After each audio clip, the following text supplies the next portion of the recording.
Пайғамбар Мұхаммад саллаллаху алейхи вассалам әрқашанда мынау дұға қылған уақытта осы қартаюдың немесе жаман қартаюдан пана тілейтін болған да.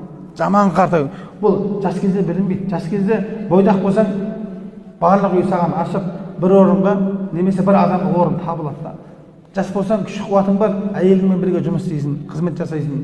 Бір қартайғанда не істейсің, айтшы? Қартайғанда кімнің үйіне барасың? Қарапайым мәселе.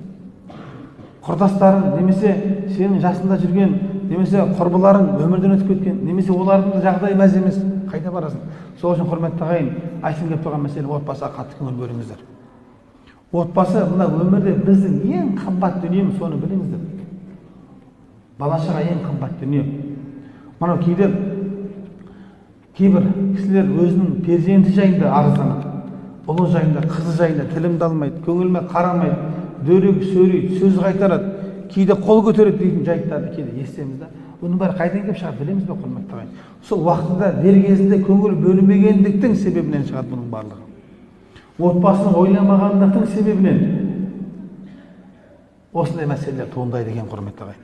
Сол үшін отбасыға қатты көңіл бөлейік.